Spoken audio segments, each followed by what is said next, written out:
Okay, so hello everyone, welcome back to my YouTube channel CA Vaibhav Vashisht, a channel where you will be getting all the classes of your economics and business studies at free of cost. And not just free of cost, we will be learning all the concepts of economics with fun with some real examples of big Bollywood stars and some celebrities. Okay so बच्चों आज जो हम पढ़ने वाले हैं उस concept का नाम है NFIA and what does NFIA stands for? It stands for net factor income from abroad. So बच्चों अगर इसको समझना है तो एक बार ये नेट को साइड में छोड़ दो। मैंने आपको पहले की क्लासेस में बताया कि जहां पे भी नेट लिखा हुआ आ रहा है यानी कि उसमें कुछ ना कुछ एडजस्टमेंट है, प्लस या माइनस करना है। तो पहले हम समझ लेते हैं कि फैक्टर इनकम फ्रॉम अब्रॉड क्या होता है। तो बच्चों इनको तो आप जानते ही होंगे, आप सबके चहेते इंडिया के आन बान शान Shahrukh Khan. So what is Shahrukh Khan doing in Dubai? So बच्चों एक्चुअली दुबई में एक शो था, वहां पे शाहरुख खान को डांस करना था, तो इसलिए शाहरुख खान दुबई में है। वहां पे इन्होंने डांस किया, वो शो किया और बेटा उन्होंने इतना अच्छा शो किया कि वहां के जितने भी शेख थे वो इतने खुश हुए और शाहरुख खान को उन्होंने बहुत पैसा दिया। और बेटा वो जो सारा पैसा था वो शाहरुख खान इंडिया में लेके आ गया। अब आप लोगों का क्वेश्चन होना चाहिए कि सर शाहरुख खान ने जो बाहर से पैसा कमाया क्या वो हमारी इंडिया की नेशनल इनकम का पार्ट होगा? यस बेटा, वो हमारी इंडिया की नेशनल इनकम का पार्ट होगा। क्यों? Because Shahrukh Khan is a normal resident of India. And now you should ask me sir why is Shahrukh Khan a normal resident of India? तो बेटा अगर आपको नहीं पता तो आप हमारी पहले वाली क्लास जाके देखिए कि how does anyone can become a normal resident of any country. बेटा शाहरुख खान को दो कंडीशन पूरी करता है, दो कंडीशन मैंने आपको बहुत अच्छे से समझाई है हमारी पहले वाली वीडियो में। So Shahrukh Khan is a normal resident of India and Shahrukh Khan's income may be from in the domestic territory और from rest of the world will be included in the national income of India. So let's just move on to the next slide and see the definition of factor income from abroad.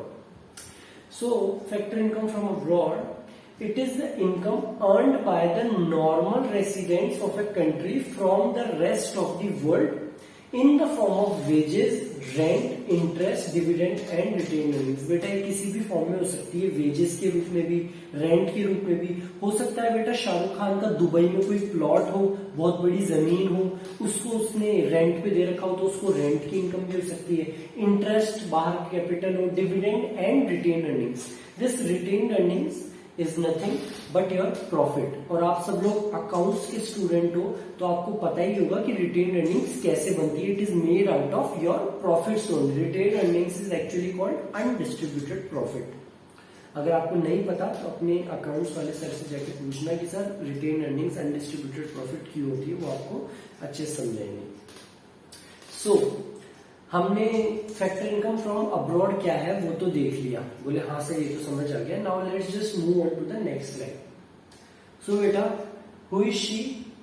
You know her right, Beyonce, girls who run the world. So बेटा एक बार Beyonce ने ऐसे कहा था कि India बहुत गरीब देश है और उसके बाद में ना हमारे मुकेश भाई ने, मुकेश अंबानी जी ने उसको अपनी बेटी की शादी, ईशा अंबानी की शादी में बुलाया था और यहाँ पे नचाया था और उसको बथेरा पैसा दिया था, खूब पैसा दिया था कि आइंदा से वो ये ना बोले कि इंडिया एक गरीब देश है। So the point over here is that whether the income earned by Beyonce in India, Ambani's wedding, will be included in the national income of India or not? So the answer is no. Why? Because Beyonce is not a normal resident of India.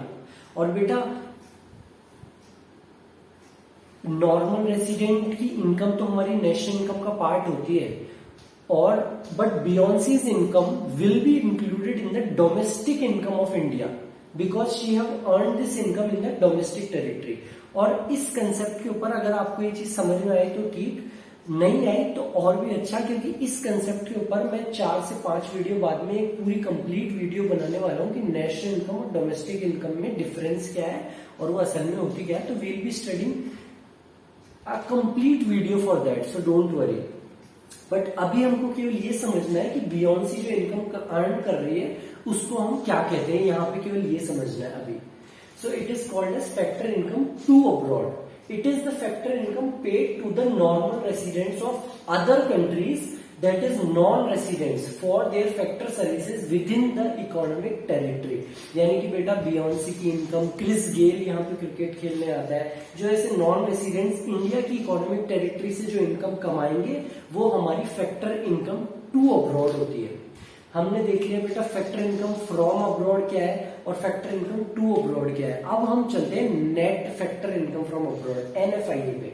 सो बेटा this NFIA is nothing but factor income from abroad minus factor income to abroad, that is Shahrukh Khan income minus Beyonce's income.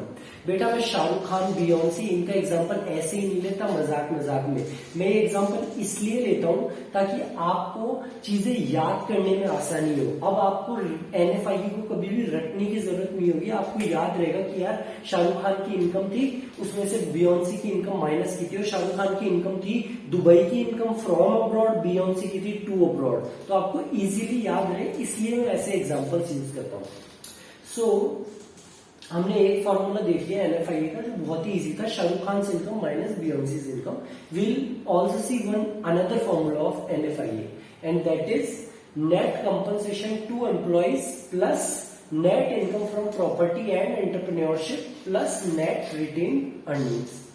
तो बच्चों वैसे तो आप इस फॉर्मूले को रट भी सकते हो जो कई टीचर्स कराते हैं, बट मैंने जैसे हमारे शुरू की क्लासेस में भी बोला था अपन कोई भी चीज रटेंगे नहीं, हर चीज को समझते हुए चलेंगे। जैसे हमने पहले वाला फॉर्मूला समझा वैसे ही मैं आपको ये फॉर्मूला भी समझा दूंगा, आपको रटने की जरूरत नहीं पड़ेगी। तो पहली बात तो तीनों में नेट नेट नेट है, यानी कि एडजस्टमेंट हो रखा है फ्रॉम अब्रॉड और टू अब्रॉड का, इसमें ये ध्यान रखना नेट नेट नेट। दूसरी बात एनएफआईए, इसका मतलब क्या है, net factor income from abroad. बेटा ये है तो फैक्टर इनकम ही, और अगर आपको फैक्टर इनकम आपको पता है क्या होती है, अगर आपको नहीं पता तो आप हमारे पहले वाले वीडियोस जाके देखिए, मैंने फर्स्ट वीडियो जो है वो इसी पे बना रखा है, फैक्टर इनकम और ट्रांसफर इनकम पे। So, as I told in that video also, factor income is consist of four things: rent, interest, profit and wages. So बेटा हम उससे समझते हैं, देखो first is net compensation to employees, your wages. Second net income from property, बेटा किसी की बाहर की प्रॉपर्टी होगी तो उसको उस पर क्या मिलेगा, रेंट। एंड एंटरप्रेन्योरशिप, बेटा अगर कोई बाहर कैपिटल इन्वेस्ट करता है तो उसको इंटरेस्ट मिलता है, तो उसको हम नेट इनकम फ्रॉम एंटरप्रेन्योरशिप भी बोल सकते हैं। Plus net retain earnings, this retain earnings is nothing but profit only. Retain earnings बेटा आप अकाउंट्स के स्टूडेंट्स हो, अनडिस्ट्रीब्यूटेड प्रॉफिट होता है retain earnings. So this NFIA is wages plus rent plus interest plus profit. हमने ये concept भी समझ लिया इसके सेकंड फॉर्मूले का। तो बच्चों ये थी आपकी एनएफआईए पे क्लास, और अब हम the next concept we will be studying about stock and flow. तब तक के लिए थैंक यू सो मच। अगर आपको ये वीडियो समझ आया हो so just give a thumbs up to the video. I am making all these videos at free of cost, but if you like the video, मैं आपसे कुछ कंसिडरेशन नहीं मांग रहा, it's just that if you like the video so मेरे को भी एक अच्छा लगेगा कि yes I am moving in the right direction. So thank you so much.